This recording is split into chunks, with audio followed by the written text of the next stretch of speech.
Nah, halo gengs, balik lagi dengan saya di channel MKP 10. Nah, dari sini saya ingin menceritakan beberapa hal yang yang pernah saya alami. Mungkin bukan beberapa hal sih, lebih ke pertama kali gitu, pengalaman pertama kali saya ketika saya berkegiatan di outdoor gitu, di hutan ataupun di sebuah gunung gitu kan. Mungkin sedikit kaget juga ya awal pertama kali saya ngalamin hal itu karena emang belum terbiasa lah. Kalau sekarang mah ya alhamdulillah gitu udah terbiasa dengan hal-hal yang berbau mistis kayak gitu kan. Tapi ya saya sedikit berbagi pengalaman kepada teman-teman sekalian yang nonton video ini gitu kan. Itu mah kalau urusan dunia horor itu balik lagi ke pribadinya teman-teman, percaya atau enggak itu mah sesuai kepercayaannya masing-masing gitu kan. Cuma ya di agama saya juga diajarkan bahwa kita tuh hidup berdampingan dengan alam lain atau alam gaib gitu kan. Sebelumnya juga kan saya sudah mendatangkan beberapa narasumber atau teman saya sendiri yang emang mereka saya tanya pertanyaan seputar pengalaman pribadi mereka gitu kan. Dan itulah hasilnya. Dan sekarang giliran saya yang menceritakan pengalaman pribadi saya, pengalaman horor pribadi saya gitu pada teman-teman gitu. Ya langsung aja ya gitu, bermula dari ngelihat postingan temen gitu kan yang sedang melakukan sebuah pendakian atau sebuah camping ceria di salah satu bukit yang ada di daerahnya saya gitu kan. Dan saya tanya-tanyalah kepada beliau gitu gimana caranya ke sana gitu, terus emang tempatnya yang emang indah membuat saya penasaran gitu kan. Singkat cerita, saya memutuskan untuk pergi ke sana dengan mengajak 3 orang teman saya. Nah, dari situ kita berangkatlah berempat gitu dengan ketiga teman saya gitu. Saya ajakin lah gitu kan. Nah, kebetulan gitu pendakian tersebut bertepatan dengan pergantian tahun antara 2019 ke 2020 gitu kan. Kebanyakan orang kan kalau misalkan pergantian tahun tuh biasa bisa bareng pacar, bareng keluarga, atau bisa sendiri lah bareng teman tongkrongan gitu kan di kota-kota gitu kan dengan berbagai acara merekanya masing-masing gitu. Dan kami itu memutuskan untuk ke gunung gitu untuk menyepi lah ibaratnya gitu kan. Untuk biar kita nggak terganggu dengan hiruk pikuk dunia perkotaan gitu kan. Nah, jika cerita berangkatlah kami sekitar pukul 12 siang gitu kan. Nah, emang di perjalanan kami emang ke istilahnya kepegat hujan gitu cek bahasa Sunda nama kan gitu. Dan kita mengharuskan untuk berteduh terlebih dahulu gitu. Nah, kita berteduh dulu lah sambil ngopi-ngopi. Sekitaran pukul 2 siang gitu kita melanjutkan perjalanan gitu. Dan sampailah kita pukul 3 sore. Nah, setelah sampai kita nyamperin lah ke teman saya tersebut sambil kita ngopi-ngopi dulu gitu, sambil kita perizinan dulu kan ke pemerintahan setempat atau RT gitu. Nah, dan akhirnya ketika motor kita sudah dititipkan ke teman saya, kita berangkatlah gitu berempat. Di perjalanan emang tidak terjadi hal-hal yang aneh gitu seperti kebanyakan pendakian yang lainnya juga gitu. Nah, tapi berbeda karena emang jalannya yang licin sehabis hujan membuat kita agak sedikit kesulitan dan mengharuskan untuk jalan santai gitu. Di perjalanan juga kita sambil bercanda-bercanda gitu, sambil ngobrol dan lain-lain gitu. Singkat cerita sampailah kita di tempat tersebut sekitar pukul 5 sore gitu. Dan kebetulan saya juga ketemu dengan petani yang emang lagi menanam gitu kan. Mereka tuh lagi istirahat gitu berdua lah, petaninya bapak-bapak lagi istirahat sebelum mereka turun ke bawah gitu. Dari situ saya nanya-nanya lah, cuma emang nanya-nanya pakai bahasa Sunda. Nanti saya translatein lah, jadi baca di teksnya gitu kan. Jadi gini, ketika saya datang langsung saya samperin lah si kedua bapak tersebut gitu. Dan ginilah percakapannya, "Pak, punten, mangga Jang." Si bapak itu menjawab gitu, "Bade ka mana Jang?" "Iya Pak, bade camping di Pali Tonggo," gitu kan. Setelah itu kan ngobrol ya, kita ngobrol-ngobrol gitu. Dan emang saya juga nggak gitu ketika si bapak ngomongnya kayak gini gitu. Sok jang bade camping mah di Palitonggo, tak eta tempatnya. Si bapak tersebut menunjukkannya tempatnya. Cuma nah dari situ nah ini nih yang emang sedikit aneh. Cuma emang pas kejadian tersebut saya juga nggak gitu kan. Cuma gini percakapannya, sok jang bade ngekema di Palitonggo. Cuma lamun mungkin wengi ada yang nyamperin, ulah kaget gitu kan. Dari situ kan saya berpikirnya positif. Oh, mungkin nanti pasti ada orang yang emang minta uang buat keamanan atau apapun itu. Nah, saya itu berpikir positifnya kayak gitu. Cuma emang gak ditanyain dia. Pendem lah dalam hati. Nah, dari situ dia juga ngomong kayak gini. Oh, kemarin juga minggu kemarin ada yang ngecamp di atas tuh sekitar 150 orang. Saya tuh menjawab gitu, kok banyak banget gitu kan 150 orang gitu. Dari mana pak yang camp 150 orang tuh? Bapak tersebut menjawab, dari Bandung deh, dari Bandung jang gitu ya dalam bahasa Sundanya tuh gitu. Oh ya udah, saya kan positif aja, emang mungkin lah mereka tuh camping bener-bener camping di sana 150 orang gitu. Nah dari situ juga si bapak menunjukkan salah satu sumber air. Nah ini yang kaget nih. Jadi si bapak tersebut tuh menunjukkan sebuah sumur tua yang ada di bawah gitu. Di bawah rungkun awi, bukan rungkun sih maksudnya, kebun bambu gitu. Di bawah kebun bambu ada sumur tua. Si bapak menunjukkan dengan ngomong kayak gini, tujang bade ngambil cai mah di pali handap, di handapun rungkun awi sok we nyandak. Nah dari situ oke lah gitu, berarti pasokan air kita aman gitu. Nah, dari situlah saya melanjutkan perjalanan gitu sambil pamitan dulu ke si dua bapak tersebut, dua petani tersebut gitu kan. Tiba-tiba nah di sini saya mulai ada keanehan gitu. Ketika saya sampai di area camp tersebut, ternyata si area camp tersebut tuh cuma cukup 2 tenda aja gitu kan. Saya di situ kaget, katanya kan 150 orang, kok ini cuma cukup 2 orang gitu, 2 tenda gitu kan. Nah dari situ kan ya udahlah gitu, bodo amat, ya udah gak apa-apa gitu. Nah dari situ saya mendirikan satu tenda berempat gitu, sambil kita terus yang satunya lagi kita bagi-bagi tugas lah gitu kan. Ada yang jaga tenda 1 orang dan kami bertiga untuk mencari kayu bakar gitu, untuk bikin perapian sambil ngambil air di sumur tersebut gitu kan. Jadi merinding asli. Ini jam berapa coba? Udah hampir jam 12:30. Nah dari situ lanjutkah ceritanya ya. Dari situ kan saya mengitin si bambu-bambu kecil ya gitu, sambil kita ngambil air juga di bawah pohon bambu gitu kan. Nah dari situ ya saya juga punya adab gitu ketika berkegiatan di alam tuh gitu. Jadi saya permisi dulu lah ketika ngambil air tersebut gitu kan. Nah dari situ emang tidak terjadi hal apapun gitu kan. Nah kita naik lagi lah ke atas gitu, ke si area camp tersebut gitu kan. Nah kebetulan gitu ketika kita sudah mengambil kayu bakar sama air gitu, terjadilah hujannya nggak besar, cuma gerimis doang sih gitu kan. Nah bertepatan dengan suara azan maghrib berkumandang gitu. Dari situlah kita prepare untuk sholat maghrib terlebih dahulu gitu. Nah ketika kami sudah menyelesaikan sholat gitu kan. Nah dari situlah kejadian aneh-aneh terjadi gitu. Pertamanya gini, ketika kita sudah sholat, karena emang di luar hujan gitu, kita kumpul lah di dalam tenda gitu. Tiba-tiba ada suara orang nangis. Cuma selewat sih, kayak ya gimana sih suara cewek nangis gitu kan. Nah langsung saya ngobrol ke teman, ada yang nangis.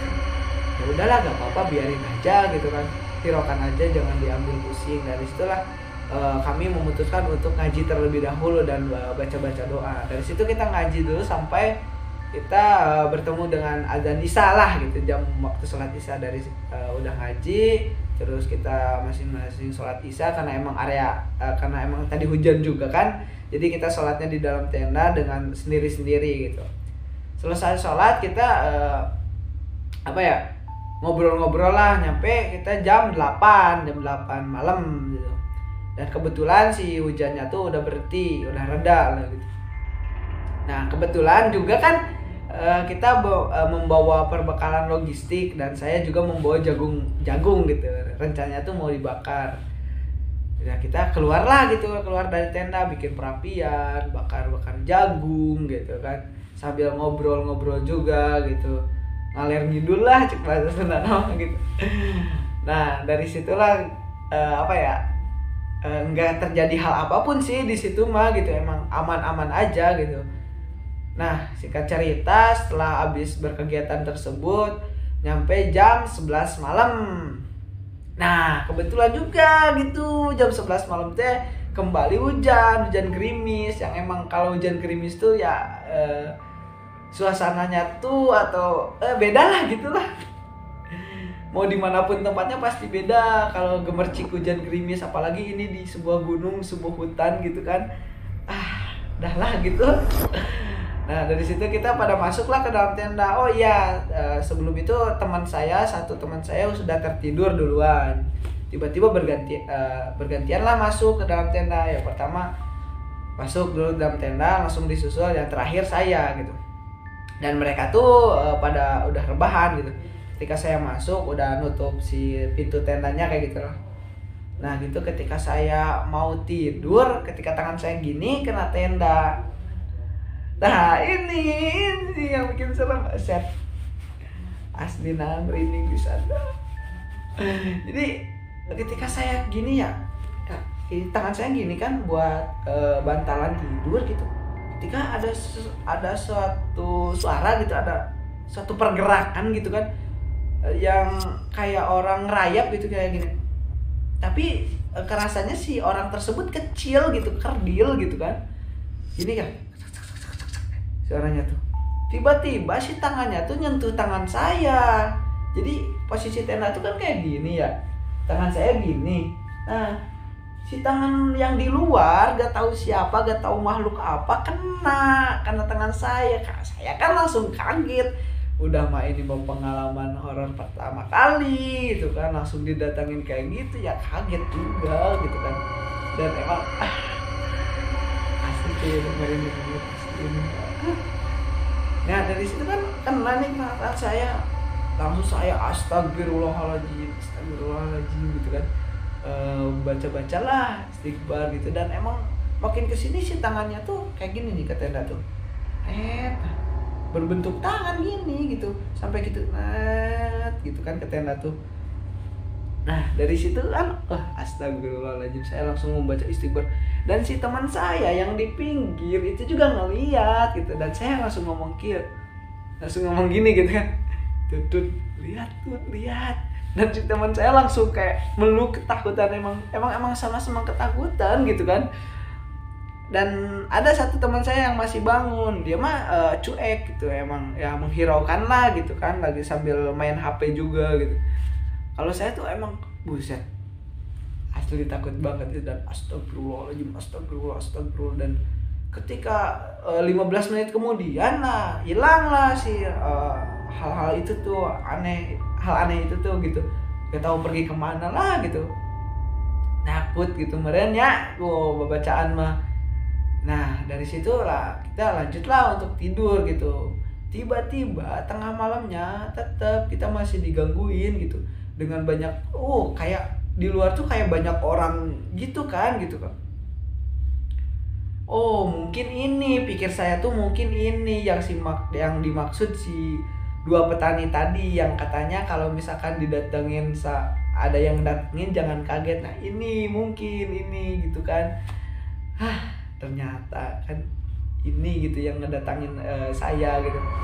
Cuma ya dari situ kan emang diganggu terus dengan banyaknya suara-suara di luar yang kayak pasar lah gitu kan, banyak orang yang kayak ngelilingin tenda kayak gitulah, kayak jalan-jalan di sekeliling tenda gitu. Cuma ya nyampe pagi tuh kayak tidur bangun gitu. Nyampe lah kita sampai pagi gitu. Dan emang sekitar di subuh lah, sekitar pukul 4 kita juga tertidur lah, karena emang semalam gak tidur kan, jam 4 lah pules lah tidur gitu. Dan akhirnya kita tuh bangun pukul 6 sore 6 sore 6 pagi sorry. Bangunlah pukul 6 pagi gitu kan, bareng gitu. Nah ketika kita membuka tenda yang emang cuacanya masih gerimis dan masih tertutup kabut gitu kan, tiba-tiba ketika kami sudah keluar dari tenda, terus duduk di depan tenda, tiba-tiba ada seorang bapak-bapak yang nyamperin kita gitu kan. Nah anehnya juga, ini aneh banget asli gitu. Perjalanan dari bawah, dari pemukiman ke tempat camp itu sekitaran 1 jam gitu. Ini ada seorang petani yang datang jam 6 gitu, udah di atas. Berarti kalau menurut logika gitu kan, dia kesana tuh kan membutuhkan waktu sejam. Berarti dia berangkat dari bawah tuh sekitar pukul 5 pagi gitu kan. Dan emang pasti gelap banget gitu. Dan kelihatannya si bapak juga nggak membawa senter, cuma membawa karung yang digini gitu, gak tahu apa isinya gitu. Tiba-tiba dia nyamperin dan nanya gitu dengan bahasa Sunda juga gitu. Nanya gini, nuju naraon deh gitu. Kalau di bahasa Indonesia kan lagi ngapain deh gitu. Kami menjawab lah, lagi camping pak, lagi nyantai-nyantai. Oh nyasok, kata si bapak, ya udah sok aja gitu. Dan si bapak nanya kayak gini nih, anehnya tuh, Jang, bapak teh bade ka kebon, cuma tidak apa jalan gitu. Kalau di bahasa Indonesia kan kayak gini, saya mau pergi ke kebun saya, cuma saya gak tahu jalannya. Kan ini aneh gitu. Dia yang mau ke kebunnya dia sendiri, tapi enggak tahu jalan gitu kan. Cuma ya kita udahlah gitu, udahlah biarin aja gitu. Ya saya jawab aja ya, kurang tahu pak gitu kan. Mungkin lewatnya ke bawah gitu. Nah si bapak nggak panjang lebar, dia langsung pergi gitu. Asli merinding, buset. Emang ini udah malam banget gitu kan. Nah lanjutlah gitu kan. Si bapak tuh pergilah ke bawah. Nah yang anehnya tuh si bapak tersebut tuh pergi ke sumur tua yang di bawah pohon bambu tersebut gitu kan. Dan ketika kami ngeliatin si bapak tersebut langsung hilang gitu, gak entah kemana. Ya udahlah gitu, kami bodoh amat gitu, ya udahlah gitu, kita berpikir positif aja gitu. Nah dari situlah mungkin akhir dari kejadian aneh yang semalam dan yang sedang kami alamin tersebut gitu. Dan emang dari situlah turun lagi gerimis gitu. Nah, kita memutuskan untuk diam di tenda gitu. Sampai tibalah jam 12 siang. Nah dari situ matahari mulai muncul gitu kan, panas, dan kami segera langsung membereskan tenda dan barang bawaan kami dan untuk memutuskan untuk turun dan pulang gitu. Nah dari situlah gitu kan, kita turun langsung pulang. Dan ketika kami menceritakan hal-hal ini ke teman kami, kalau bisa dibilang akamsi lah, teman kami itu kan akamsi, ketika kami menceritakan hal tersebut dia malah ketawa gitu. Dan emang disitulah sering terjadi hal-hal aneh gitu kan. Dari situ ya udahlah gitu, emang mungkin ini suatu pengalaman yang bisa saya ambil gitu kan. Dan mungkin ini pengalaman yang sampai saat ini emang gak bisa dilupain gitu kan. Ini udah 2022 gitu, udah hampir setahun lebih gitu kan, udah setahun lebih lah gitu kan. Dan emang gak bisa saya lupain gitu, karena apa ya, karena itu pengalaman pertama kali saya gitu kan. Ya udahlah, mungkin itulah akhir kisah cerita yang dapat saya sampaikan kepada teman-teman gitu. Ya poin positifnya bisa kalian ambil, poin negatifnya ya kalian buang gitu kan. Semoga dengan cerita ini bisa meningkatkan ketakwaan khususnya saya umumnya yang menonton video ini gitu kan. Ya mungkin dari saya cukup sekian. Jangan lupa terus dukung saya, terus support saya di channel yang saya buat. Semoga bermanfaat juga buat teman-teman. Eh, Banyak kata yang mungkin salah atau emang ngomongnya terbata-bata juga ya gitu. Mungkin ya cukup sekian dari saya. Sampai jumpa di komedi horor yang lainnya atau di podcast horor lainnya. Sampai jumpa. Bye.